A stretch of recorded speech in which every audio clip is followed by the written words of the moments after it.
welcome to my channel, Feel Better Podcast. So, should I quit my job? Should I actually do it?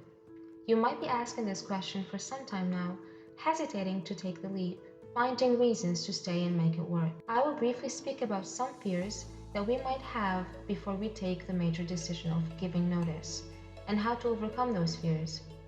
The first fear is uncertain, very familiar to most of you. It is, what if I don't find a better job in this difficult economy? What we need to understand is that what ifs are a double-edged sword. How we use it actually depends on our perspective. Another scenario that we usually completely ignore during these situations is, what if I find a better job with better pay and a better work environment? This actually reminds me of a line from the Desiderata poem that goes, "But do not distress yourself with dark imaginings. Many fears are born of fatigue and loneliness." And we will come back to this point later in our positive spin at the end of the video. Another fear that might be keeping you from quitting your job is being judged by your family and friends. You assume that they will never understand that you had this stable job that paid your rent and that you willingly quit it just like that. The question that we have to ask ourselves when we think like this is, how much of a price are we willing to pay for other people's approval? People can be highly judgmental, and that is a fact, but they are not in your shoes. They do not dread going to work every day and fantasize about leaving. They do not experience the difficulties and struggles that you are keeping up with while trying to hold on to a job that is hurting you on so many levels. They are simply not you, not living your life, and whatever judgment they will make from their safe approximation should not count. Unless they are with you in the battle, they have no say. Besides, you might actually be surprised to find that many people will in fact be supportive of your decision if you open up about it. If you open up, that is, about the reasons why you have to quit. And know that at the end of the day, you are the captain of your own ship and that no one else can make the decision for you. Like William Henley says, and there's another poem for you, "I am the master of my fate. I am the captain of my soul." Now that we got those fears out of the way, let's speak about valid reasons why you should actually quit your job.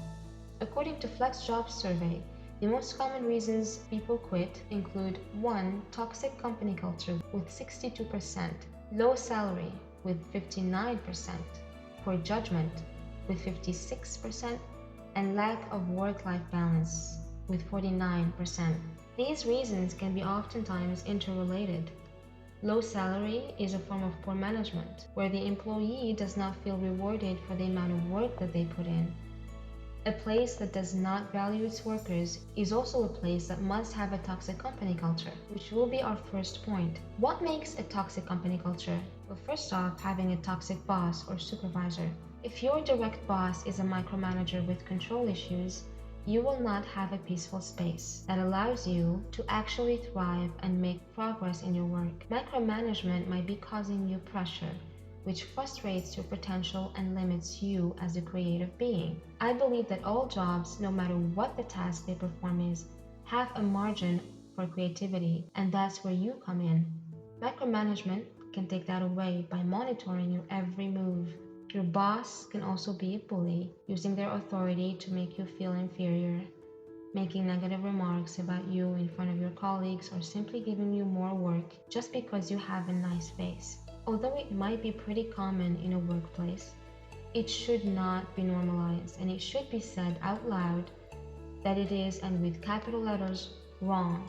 Unless you want to keep living in frustration, dancing to the strings that are being pulled by your boss, this is high time you called it quits. Especially if they leave no room for negotiation or show no intention to change their behavior. Remember that there is no price tag on your self-respect and self-esteem. If you lose that, then you have gained absolutely nothing. Your job is one of your roles in life. It does not represent your true value. You must be convinced that your value does not end when your job ends. You hold it with you, and no one can take it away. Another reason that warrants quitting is difficult work environments. This is when your coworkers are toxic, exclusive, and especially when they gang up against you for no reason. Although you might be tempted to respond to that by trying to be included, changing aspects of yourself to be accepted and stooping to their levels, You will learn the hard way that it will never be enough and that they will always turn on you. It's just the way it is.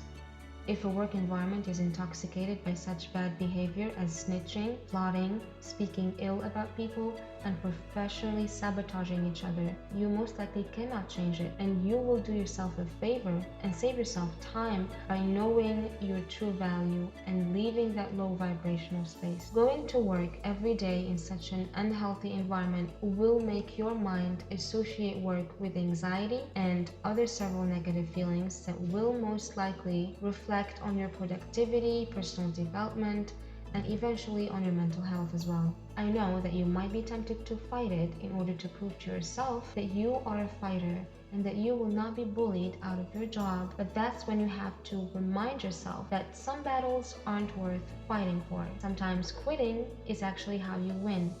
If your colleague's boss or clients make you feel like an ugly duckling, remember that the duckling that was called ugly by his own family was called the most beautiful swan alive by others when he decided to leave. There might be another place for you to shine. If you feel overworked and undervalued, it is also a valid reason to pack your things. If you put in more hours than the average worker, strive to be more productive, and yet it is not reflected on your salary, nor is your work being recognized, you simply deserve better. Remember that people who excel at what they do are supposed to be promoted. On to the final reason why you should quit your job, and which many people would not put at the top of their list despite its importance, is being overscheduled. Working for a crazy 48 to 55 hours a week is simply not okay. And if there's a sudden increase in your working hours that will last for more than just one season, quitting becomes mandatory to preserve physical and mental health. Accepting crazy work hours is just another form of self-destruction. It does not matter that you plan to have enough sleeping hours. Overworking yourself will eventually lead to chronic fatigue. You will miss out on the other pleasures of having a balanced lifestyle that include maintaining a minimum of social life, working out, which you will be too tired for, not to mention the low quality family time that you will have. Let's face it, you will not have the energy for a good charades game with your kids or your siblings. I know that the topic of quitting your job might be dreary and depressing. That's why we will put a positive spin to it. I want you to imagine with me that your current difficulties at work, that all the challenges and the pressure and even the injustice that you are feeling are being deliberately put on your path in order to redirect you to a new chapter in your life, a better one. Do you have a hobby that you previously put aside for your job? Maybe you should revisit that.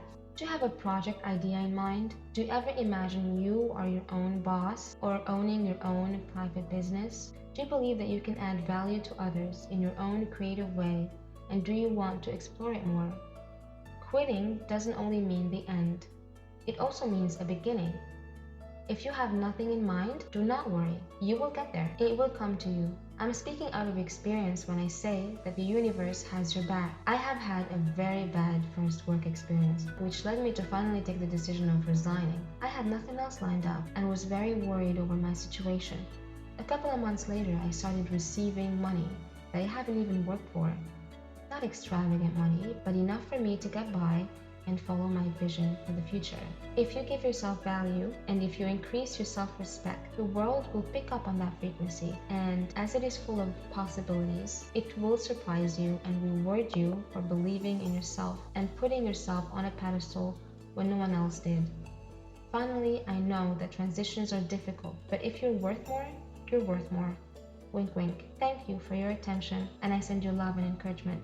If you like the video, don't forget to like and subscribe. Stay safe.